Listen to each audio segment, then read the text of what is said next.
que los roedores pelean entre sí por la comida. Y entonces, en ese momento, se unen especies y comparten el virus entre ellos. Esa es la transmisión horizontal. Y la otra es la transmisión vertical, es decir, la hembra transmite el virus a través de la placenta. Entonces, el producto nace en el estado. Pero, aparentemente la enfermedad no le produce síntomas y tampoco la muerte, pero sí produce cambios.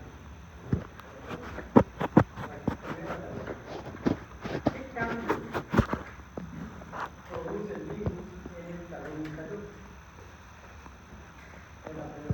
¿Qué cambios produce el virus en el talón inferior? Debido a que el roedor se está moviendo, la enfermedad también ha ampliado su distribución en el país. Antes, estamos hablando de 1952, era exclusiva del pueblo de San Juan. Años después se fue diseminando y llegó a otras poblaciones que se llamaban Magdalena, el pueblo que estaba cerca de San Juan. Ha llegado a Chapare, ya ha llegado al norte de la a Caraná. Entonces, eso significa que el roedor se está moviendo. ¿Sí? Se está moviendo. El roedor, que también es virus, se está moviendo y está ampliando el área en medio. ¿Cómo se infecta el hombre a partir del roedor? Una de las formas es que inhale aerosoles, porque el roedor disemina el virus por materia fecal, por saliva y por orina, y el virus se queda en la tierra. Si la persona inhala aerosoles, se va a infectar. La otra posibilidad es que debido a que usa las manos, al manipular la tierra, al cazar el roedor, al manipular el roedor, el virus puede ingresar a través de lesiones que tiene la tierra. Todos tenemos lesiones en la piel. Yo creo que más las mujeres que no. ¿Por qué camino? ¿Ah? Ya, una posibilidad. ¿Otra? ¿Qué pasa con la uña? Ellas son generalmente más largas que los hombres. ¿Qué más? Hay otras actividades que también hacen que las mujeres hacen que tengan lesiones en las manos. Puede ser eso. Entonces, ¿hay alguna forma de saber si no tiene lesiones en la mano? ¿Cómo puede saber usted si tiene lesiones en la mano? ¿Ah? O sea, observando si tiene erosión. Pero muchas erosiones son microscópicas, no se ven. Entonces, ¿cómo podríamos hacer para saber si hay lesiones en la mano? Alcohol. Un poco de ¿qué va a pasar con el limón? A sentir otra sensación. ¿Otra posibilidad? Valeria. ¿Otra posibilidad?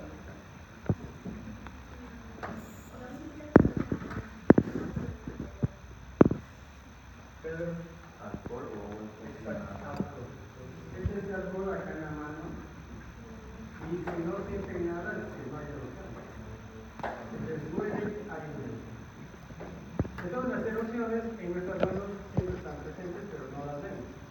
De tal manera que si manipulamos la tierra, nada, si no nos lavamos las manos, probablemente estemos en contacto con virus que se introducen en la erosión. Así que ese es el segundo mecanismo de infección. El tercer mecanismo de infección lo aprendí cuando fui a dar una conferencia a Trinidad. Y ahí, pues, después de terminada la conferencia, los colegas nos invitaron a un restaurante a comer, y nos comía muy cerrado, ¿no? Y siempre les pregunto, porque para mí es un tema muy interesante, el tema de la moralidad. Y los médicos veterinarios son los que tienen más experiencia de país sobre esta enfermedad. Entonces, aprovechando que estoy con ellos, yo siempre estoy preguntando y les preguntaba, ¿no? Decía, ¿y qué otros mecanismos de infección hay? Y uno de ellos me dice, doctor, que no le regalen queso. ¿Por qué? Porque ellos cuando preparan el queso, aparentemente lo colocan en las vigas, en la parte de la viga de la casa. Y por ahí circula el ruedo y a veces llega aquí el cuerpo. Entonces le dicen no, por ninguna razón se lleva el queso. Aprendí que la víbora también era un mecanismo de infección. El consumo de alimentos o de líquidos contaminados con el virus es otra vía de entrada del virus. Con el virus de la fiebre hemorrágica produjo un brote en el año 51 en el pueblo que se llama San Joaquín, y aparentemente el 30% de la población terminó muriendo.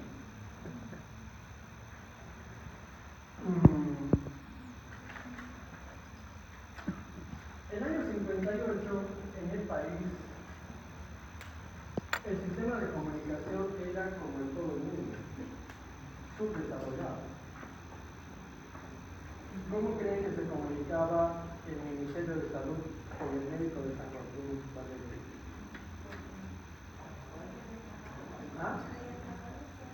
Puede ser radio, ¿no? Radio. ¿Otra? Sí, yo creo que, imagínense, años 52. Una comunicación de La Paz al pueblo de San Joaquín. ¿Ah? Pelea, puede ser, otra comunicación, otra sistema. Son los sistemas más avanzados de teléfono. Carta también, pero imagínense el tiempo que tarda en llegar una carta de La Paz a San Joaquín. Así que la mandan hoy y llega en 2 meses. En aquella época, ¿no? Había teléfono. Ya se ve con el teléfono con el agua, ¿no? El pico. Ya había teléfono. ¿Qué más? Telegrama. Telegrama. Entonces, esos eran los sistemas de comunicación. Así que los médicos que trabajaban en San Joaquín daban informes de epidemias o su informe epidemiológico por eso de ellos. Y también por una carta. Y esa carta tardaba en llegar. Entonces, cuando hubo el brote de fiebre hemorrágica, el médico comunicó al ministerio que había mucha gente muriendo por una causa no conocida, pero que muriendo. Y los del ministerio no le dieron bola. ¿Qué pensaron los del ministerio? Que este médico era no era terrorista, ¿no? Era un alarmista que estaba alarmando a la población. Y no le dieron bola. ¿Quiénes le dieron importancia a ese pobre médico de San Joaquín? Los médicos de la frontera de Brasil y los médicos de la frontera de San Luis. Entonces, se enteraron que había un brote de una enfermedad que producía muerte y vinieron a ayudarle. Y a preguntarle qué necesitaba. Suero, medicamentos, etc. Y de esa conexión, ellos fueron los que mandaron la información a Estados Unidos. Entonces, un grupo de médicos vino de Estados Unidos básicamente por aprender, por curiosidad. No es que eran expertos en fiebre hemorrágica, sino que querían aprender esta enfermedad. Entonces llegaron como una comisión de 3 médicos. Y entre los 3 médicos había un epidemiólogo que él empezó, digamos, a hacer su tarea de epidemiólogo, ¿no? Y el otro, digamos, su tarea de médico asistencial, en coordinación con el único médico que tenía en el pueblo, que era además director del hospital. Y ese médico era recién graduado. En otras palabras, estaba haciendo su año de provincia. Y ese médico, cuando llega al aeropuerto de Trinidad, vino a esperarlo la enfermera del pueblo. Y yo tengo el libro, por eso me olvidé que traer ese libro, del relato del médico. Y dice que la enfermera le dice, así que usted es el médico valiente que vive a ese pueblo. Sí. Yo si fuera su mamá, le dice al médico, lo agarraba de las orejas y lo llevaba de nuevo a mi papá. ¿Por qué? Porque ella me dijo, ningún médico que venía a ese pueblo, porque todos están muriendo. Y el riesgo de que usted se muera también es alto. Pero como usted ya está acá, bueno, le invitaremos a tomar un cafecito para que a mostrarle cómo es lo que sabe. Así que el médico hizo su tarea como médico de provincia y también como director de los hospitales. ¿Sí? Bueno, entonces eso fue el año 58 y el grupo de médicos que llegó de Estados Unidos para el año 59 lograron ya aislar el virus, que lo llamaron virus machuco. ¿Sí? Se aisló el virus y se lo llamó virus machuco, y también se conoció el reservorio, un roedor que se llama Calonis calonis. Esta enfermedad transcurre por varias etapas, ¿no? Primero tiene un periodo de incubación que va de 7 a 14 días.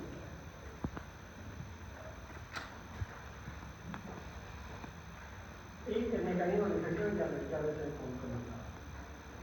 Luego viene el periodo de estado, en el cual dura de 7 a 14 días. Pero todos pasan por la primera semana. Vamos a poner todos. Y los que llegan hasta los 14 días pueden ser 20 a 30%. Y después viene el periodo de convalescencia que puede durar de 2 a 3 meses.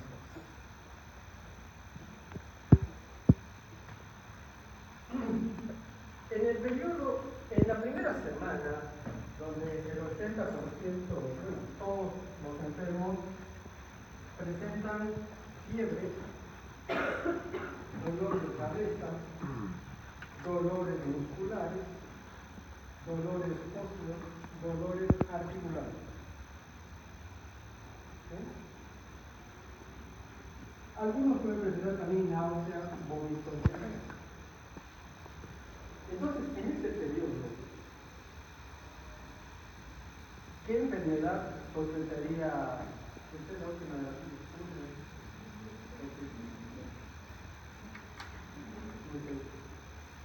¿Qué enfermedad sospecha con esa descripción? No le escucho nada. Chikungunya. ¿Qué dice la que está delante de usted? ¿Qué opina usted? ¿Ah? Chikungunya. ¿Y la que está delante de usted? La que está delante. ¿Ah? ¿Cómo se llama? Génesis.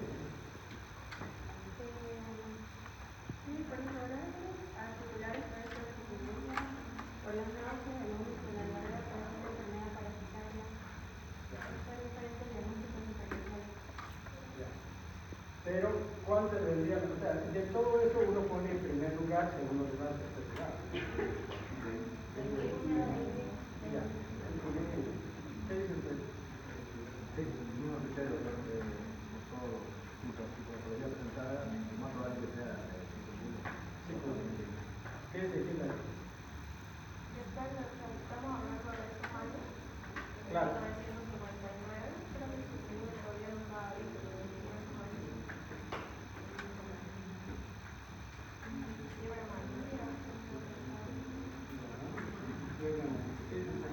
¿Tenía hepatitis el paciente, doctor?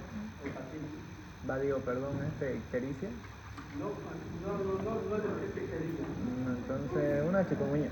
Chikungunya. ¿Qué ¿Qué dice el paciente? Grite. Bueno, la respuesta es ninguna. Así que se puede hacer un examen con ninguna. Ese cuadro clínico es compatible con dengue. Pero no llegó de ahí, ya estaba desde el. Entonces ese cuadro clínico es compatible con dengue. Entonces, ¿qué se hace en estos casos? Hidratar al paciente y darle tratamiento. En los últimos días de la primera semana, en los pacientes aparece congestión de la orofaringe. Y dentro de esa congestión de la orofaringe se nota la circulación venosa en el paladar.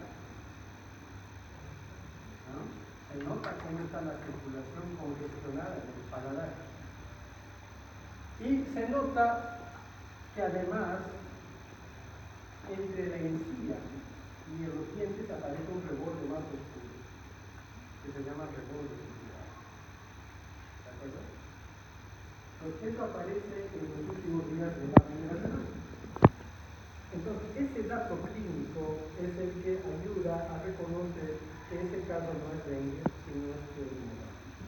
Pero además, terminando esa semana, el paciente tiene congestión de la conjuntiva y se pone colorado. La cara, el cuello y el tronco se pone de color más rubicúlico. ¿De acuerdo?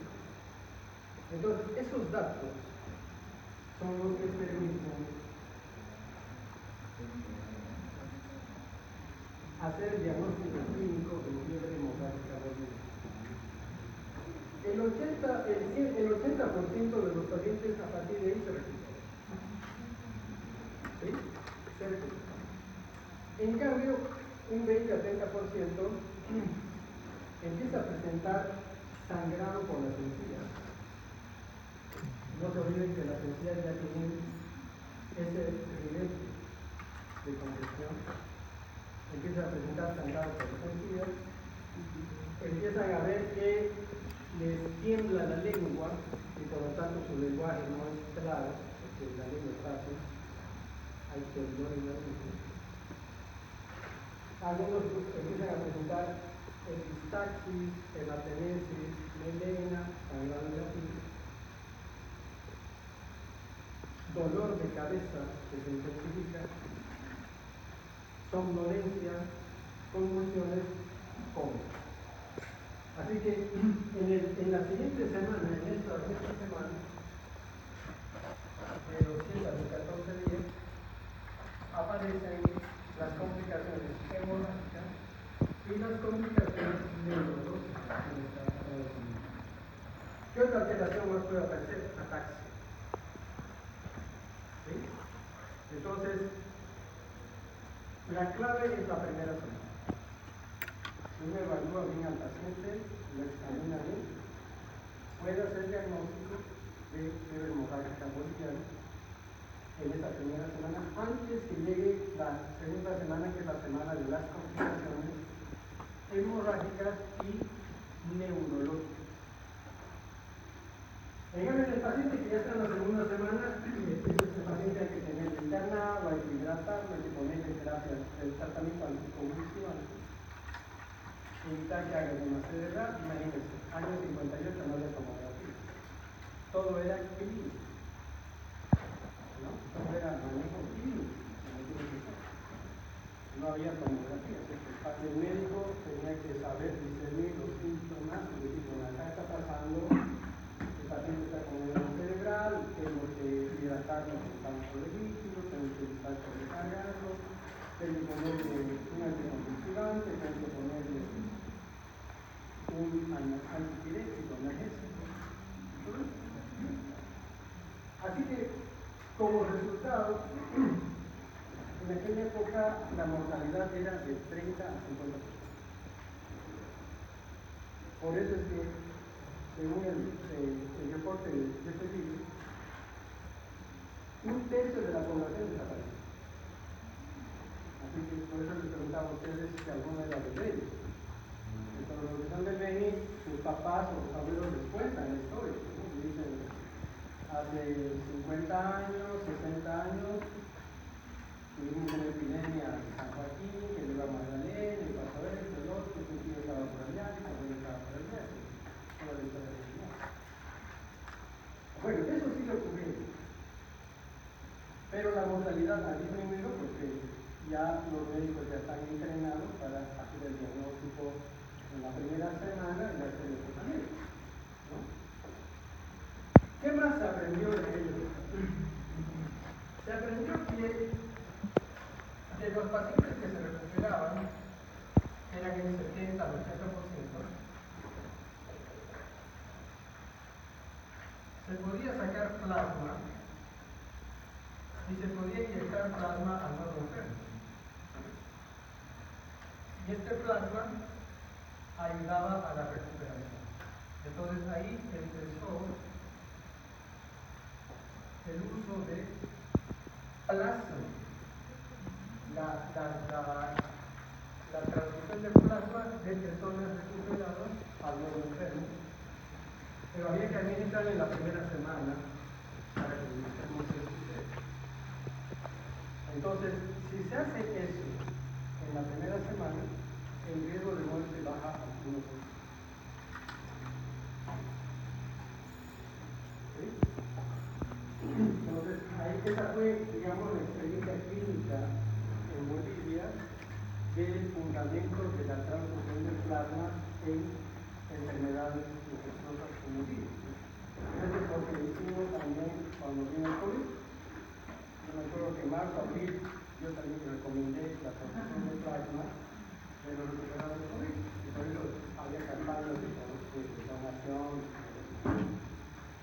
Bueno, ese es el resumen de la fiebre hemorrágica en Bolivia. ¿Sí? Todos los meses hay casos, pero sobre todo estos casos se incrementan en el mes de mayo, terminando el otoño y empezando el invierno. En esa época, aparentemente, las ratas tienen su periodo más fértil y es donde se reproducen más. Entonces, aparentemente, eso es lo que ocurre. Que en esta época del año aumenta el número de ratas, de calor y de todos los demás roedores, y aumenta la transmisión del virus. ¿Cómo fue que se logró controlar la epidemia? Cuando los americanos llegaron a Bolivia, los americanos también se infectaron. Y entonces el convenio era que si el médico americano se infectaba, se quedaba a recibir tratamiento en el hospital o no. Se lo llevaron a Panamá. Así que los 3 médicos que vinieron, los 3 se infectaron de fiebre hemorrágica y los 3 fueron llevados al hospital de Panamá para que fueran los 3. ¿De acuerdo? Los 3 se recuperaron. ¿Qué es lo que se vio además en los análisis de sangre? Que los pacientes tenían todos leucopenia y trombocitopenia. Entonces, esos dos hallazgos, más toda la clínica, confirmaba la presencia de la enfermedad, ¿no? Hoy día, ¿qué se hace? En este periodo de 7 días, lo que hay que hacer es una PCR en sangre para identificar el virus. Y si el paciente viene en la segunda semana, lo que hay que hacer es IgM en sangre para identificar la respuesta inmunológica. ¿No? Esos son los métodos de laboratorio que confirman que el paciente está cursando con fiebre hemorrágica boliviana. Esto mismo ocurrió en Argentina, un año antes. En Argentina hay 4 zonas que son endémicas para la vida hemorrágica y son el norte de Buenos Aires, el sur de Córdoba, el sur de Entre Ríos y el oeste de, hay una provincia que se llama Pampa, La Pampa. La Pampa. Las 4 provincias son Buenos Aires, Entre Ríos, Córdoba y La Pampa. Más o menos es así. Digamos que acá está Buenos Aires, aquí está Entre Ríos, acá está Córdoba y aquí está La Pampa. Esa es la zona endémica y epidémica de fiebre hemorrágica argentina. El virus se llama Junín. Ese es el que transmite el virus. Pero los argentinos son pues más organizados que nosotros. Entonces ellos cuando tuvieron sus brotes, lo que hicieron fue identificar el virus, identificar el roedor y pensar en una solución a largo plazo en la prevención. ¿Qué habrá sido? Lucas, ¿qué es lo que hicieron los argentinos? Además de saber aislar el virus y evitar la propagación, tal vez encontraron una forma para tratarlo sistemáticamente antes de que evolucione para hacer una semana en la cual la propagación aumenta la probabilidad de éxito del virus. Pero en prevención, ¿qué podrán haber hecho? Controlar el roedor es tarea imposible. Imagínense, tendríamos que cazar a todos los roedores y decir, a ver, este es Carolis caloso y este redimina. Pero en la ecología, porque todo tiene un fundamento. Cuando ustedes conocen a alguien, es por el mundo. Entonces, en la vida, el roedor tiene alguna función en la ecología.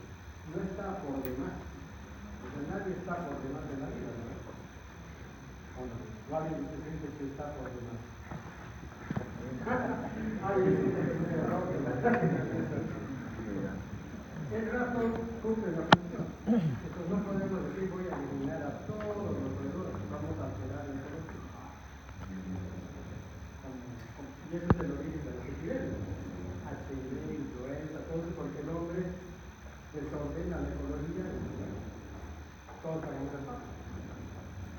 Entonces, eliminar el roedor es una misión imposible nueva. No se puede hacer y tampoco es lógico, porque el roedor tiene alguna función. No sé, debe controlar una epidemia de piojos. No sé, hay alguna cosa que debe hacer que hay que estudiar y estudiar, y me enseñan la próxima clase. Pero eliminar el roedor no es posible y no es lógico. Entonces, ¿qué hicieron los argentinos? Identificaron el virus y elaboraron la vacuna. Entonces, ellos fabrican cada año, creo que 400.000 dosis de la vacuna y la administran a toda la población que tiene riesgo. Hay en el norte de Buenos Aires, en Entre Ríos, en Córdoba y en la provincia de La Pampa. ¿Quiénes son los que tienen factor de riesgo? Los que trabajan en el campo, los agricultores. Los aquí son los agricultores que no son de riesgo. La agricultura acá es uno de los mejores. Entonces, elaboran la vacuna y la colocan. Eficacia 95%. Se llama Candida. Esta vacuna tiene reacción cruzada con la fiebre hemorrágica ordinaria, o sea que protege. Pues cuando yo fui a dar una conferencia a Torino al Beni sobre esto, les dije, ustedes tendrían que hacer los trámites para comprar la vacuna. Dice que hicieron los trámites en el ministerio, pero no hay vacuna en el ministerio. O sea, no han comprado la vacuna.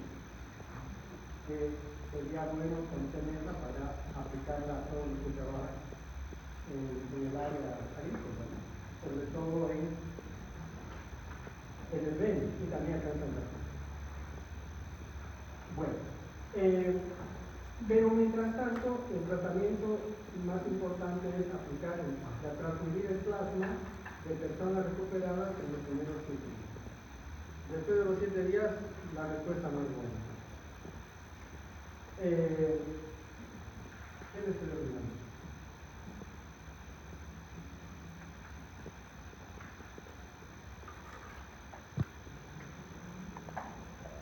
¿Hay alguna actividad que funcione?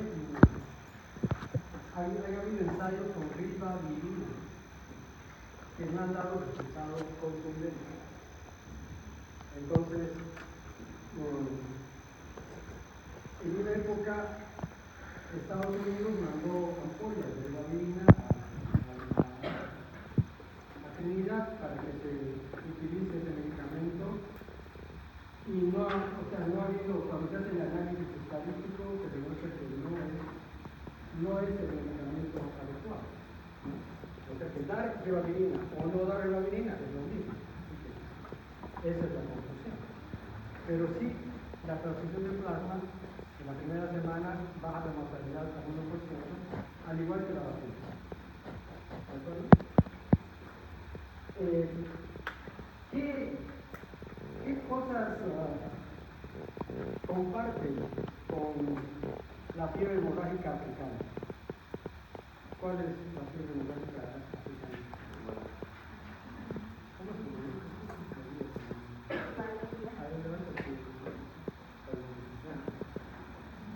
¿Qué cosas en común tiene con la? ¿Cuál es la causa de la fiebre hemorrágica africana?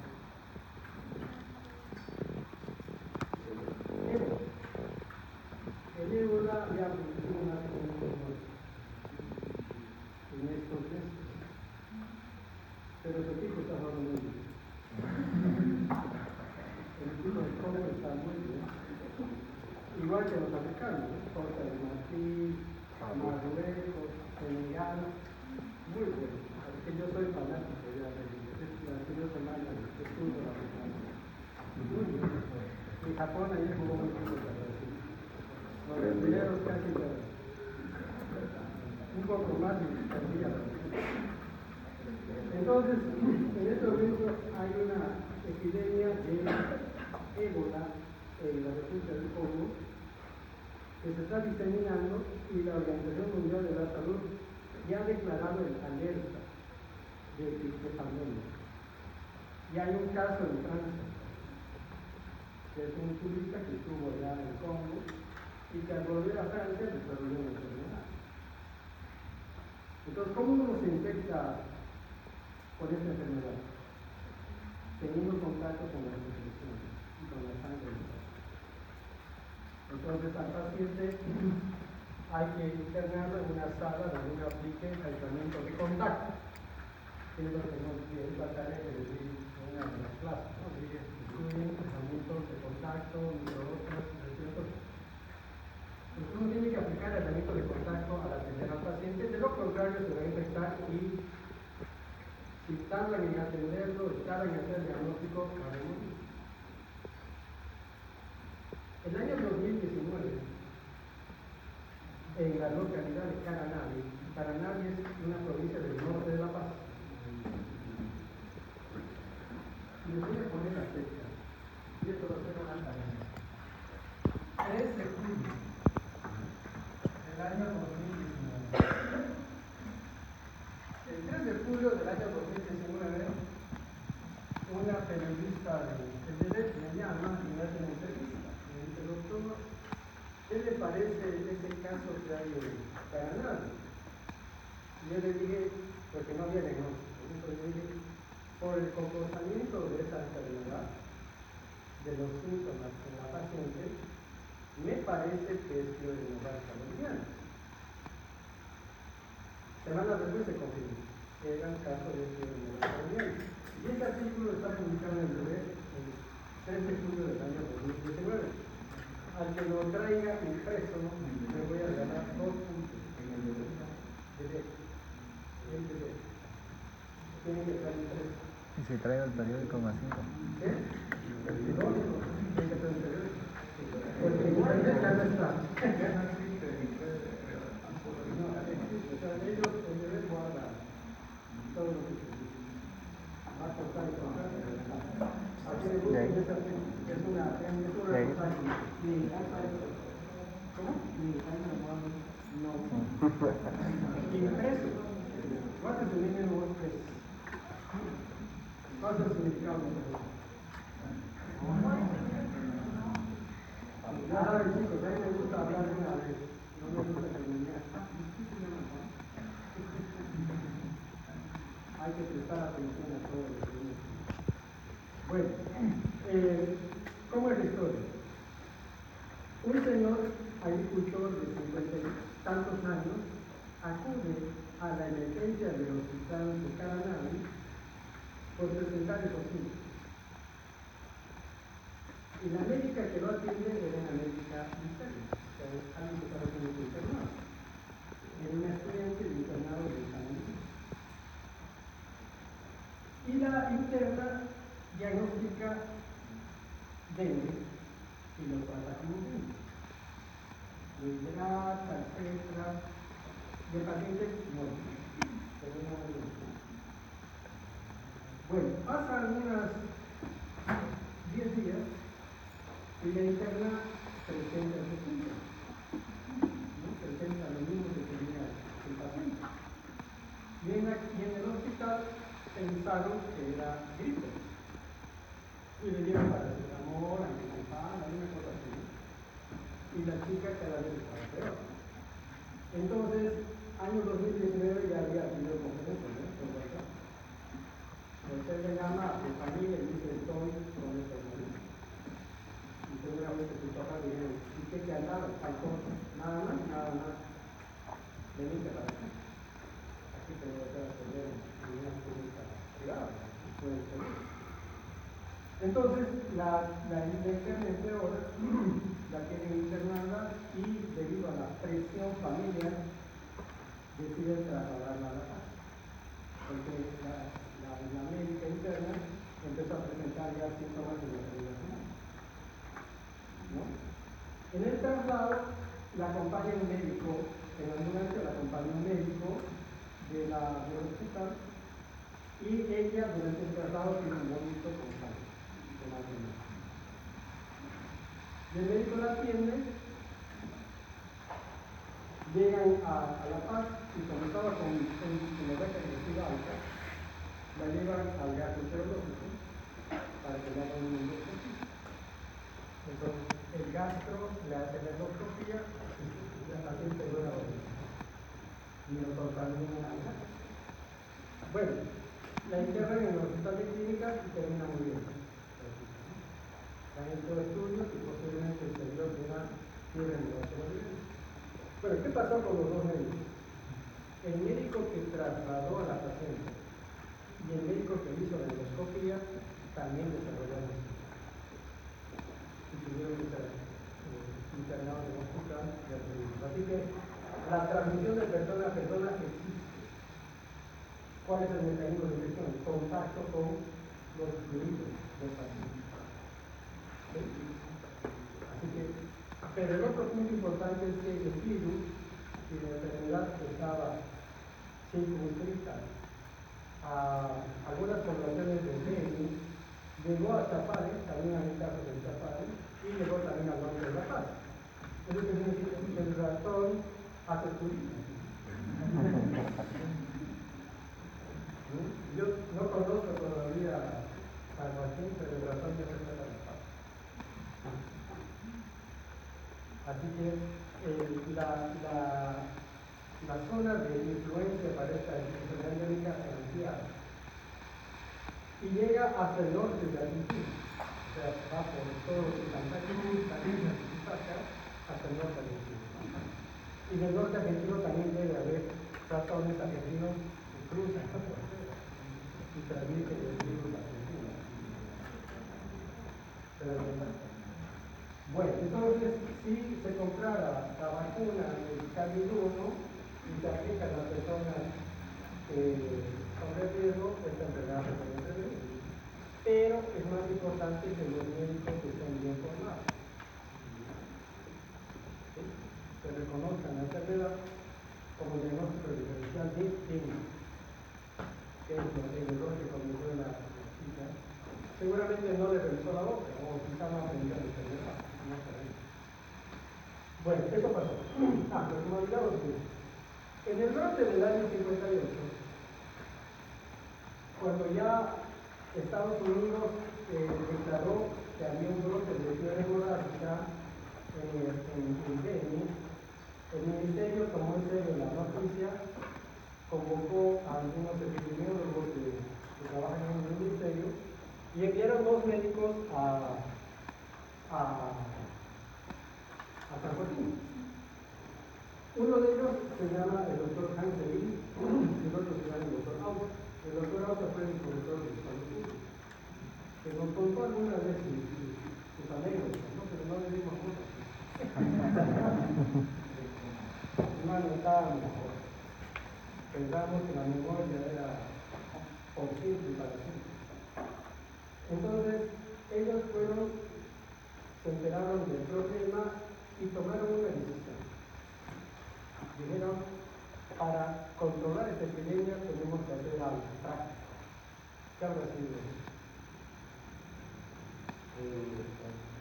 Aireación de la casa cerrada y más que todo de la misma de la ciudad. Eso ayuda.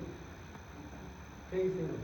La pregunta que les estoy haciendo es para ver si han aprendido bacterias, para ver si han aprendido biología. ¿Qué hicieron?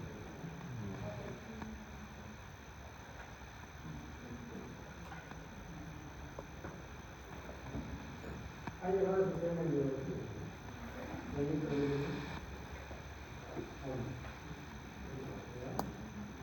Bueno, ¿qué hicieron esos 2 médicos? Dijeron, vamos a recolectar datos. Así que llevaron gatos y con esto lograron controlar. Eso fue.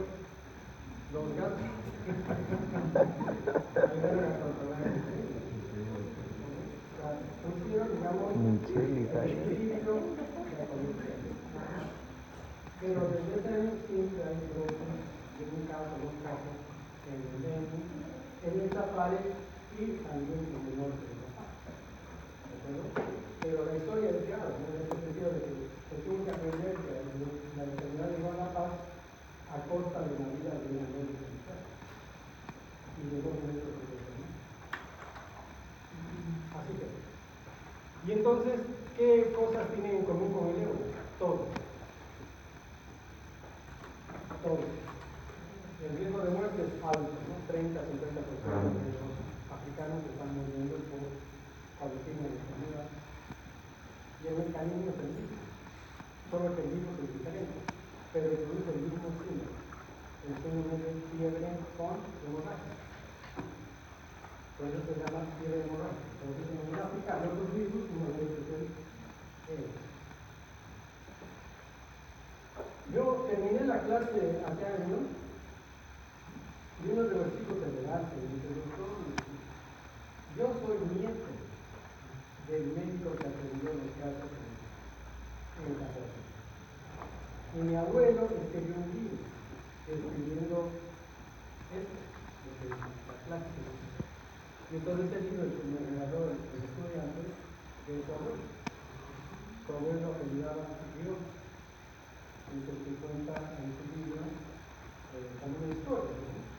De sus experiencias como director y como único médico de San Francisco. Así que a mí siempre me ha encantado San Francisco, nunca podía vivir en un libro.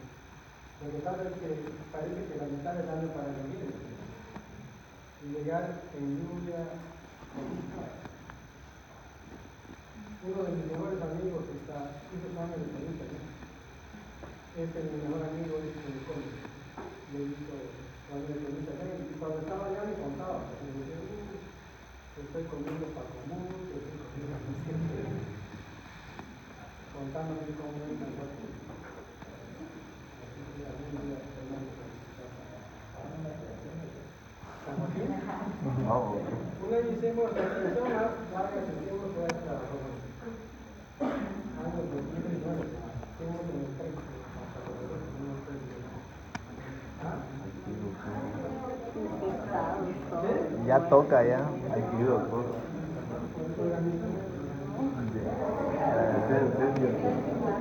Ya toca, ya toca. Ya toca viajecito. Preguntas sobre fiebre hemorrágica original. Creo que usted comentó alguna vez que los cuerpos estos de los fallecidos siguen siendo durante qué tiempo. Por lo menos unos 7 días. Porque el virus en el suelo puede ser inactivado por los rayos ultravioletas y por el cloro. Entonces, lo que se recomienda es que cuando uno tiene un muerto con fiebre hemorrágica, la recomendación es cremar.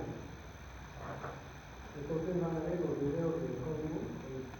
Los encargados entran vestidos con bioseguridad, guantes, botas, todo eso. Lo envuelven en sábanas y además lo meten en una bolsa de plástico y le llevan a un crematorio. O los colocan en una fosa común. Se acaban en una fosa común. Porque los familiares si proceden a velarlo y a vestirlo y lavarlo y todo eso, entonces hay que cremarlo. Eso es una buena observación. Esa es la recomendación. Hay que cremar porque hay riesgo de infección. Es muy necesario la cremar. ¿Qué más, chicos? ¿Qué dice? ¿Cómo se llama usted la de Karina? ¿Ah? ¿Han habido casos de fiebre hemorrágica en el país? El dolor ya está en país. Hay estudios que demuestran que el dolor ya está allá. Y ustedes van a asistir a un tema, ¿no? Que digan, ¿qué efectos tiene el virus sobre el dolor? Entonces ustedes van a ver cómo se puede identificar el dolor clínicamente. Obviamente lo mejor es hacer un análisis de sangre, ¿no? Detectar el qué, pero clínicamente no puede darse con si tiene o no la infección por el virus. No. ¿Alguna pregunta? Si se controló la población de roedores con los gatos, ¿esos gatos no contarían el virus igual? Es probable. Pero han mitigado, digamos, la epidemia principal. Es probable. Es probable, pero también supongo que depende de la inmunidad que tiene el gato. El gato come de todo. Come virus de la rabia, entonces come riquezas, bacterias, autoplasmas, de todo. Entonces, seguramente el sistema inmune de los roedores es más potente que el nuestro. Y no hay inactivar. Pero sí,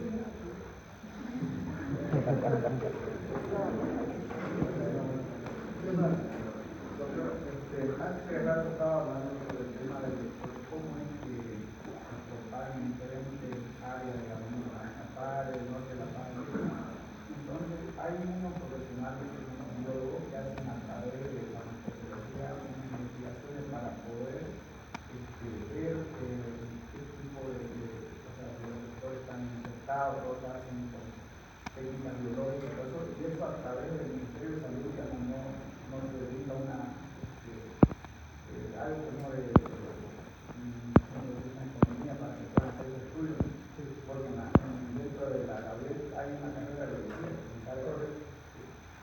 Entonces yo creo que eso hace falta para que hagan un proyecto de investigación más sobre eso, para que no vaya a parar el doctor hacia el Museo Nobel es Mercado, que era en la avenida de la que está cerca del colegio. Bueno, ahí en ese museo, en el año 2005, los llevé a los estudiantes de texto a que visitemos el museo para que ellos vean el Salón Español. Ahí está el Salón Español.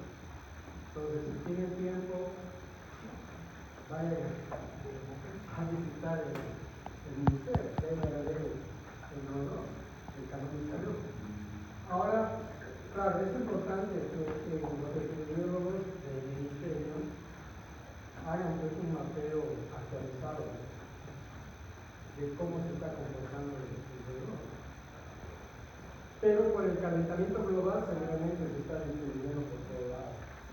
El calentamiento tiene mucho que ver con los hábitos que tienen los humanos.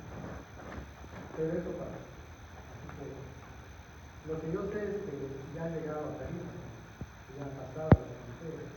Esos son los reportes que ya han pasado. Lo que está pasando ahora es sobre todo en el sur. ¿Qué más?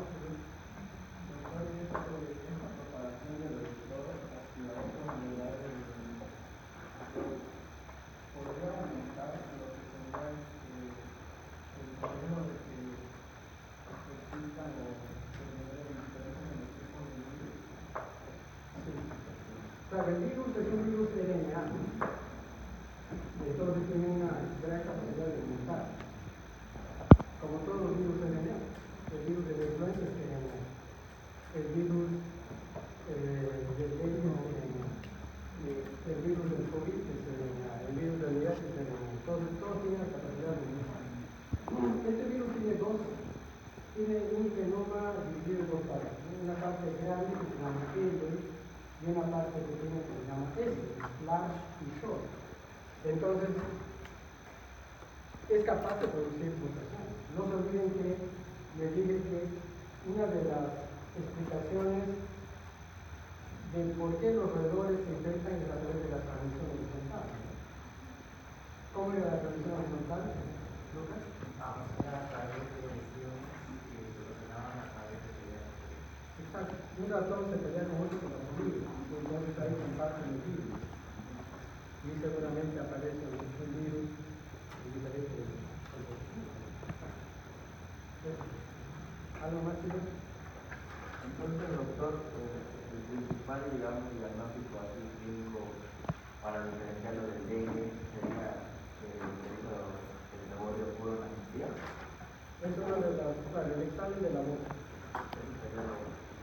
Ese es uno de los vastos, y el otro es la presencia de petequias en la axila. Entonces uno diferencia el dengue de la fiebre hemorrágica con estos factores. Claro, la boca forma parte de la boca. ¿Qué más? ¿Y cuál sería, digamos, el tratamiento para hacerlo llegar hasta la segunda semana? Para que no llegue a la segunda semana. O sea, Para que no llegue, para que no llegue con las complicaciones. Exacto. Para que llegue bien,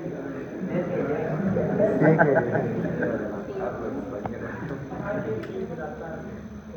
La enfermedad va a producir deshidratación y coagulación intramuscular terminal. Entonces, lo que hay que hacer es tratar estas alteraciones, hidratarlo, ver qué parte de la coagulación está alterada y reponer lo que le falta. Si le falta fibroso, si le falta factores de la coagulación, la plasma, si le falta factores de la coagulación, que dependen de la vitamina K, de la vitamina K, que ya es tratamiento del sistema, pero tratamiento sintomático. Por eso les digo, el médico tiene que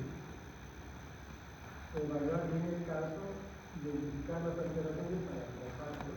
Si hace eso, el paciente va a superar ese riesgo de muerte de muchas situaciones.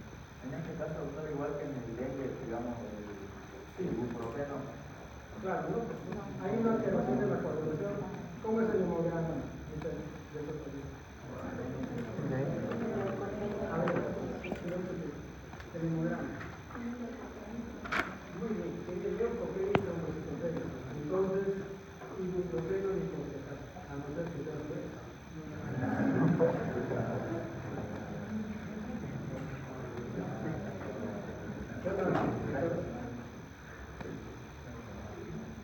¿Algo más?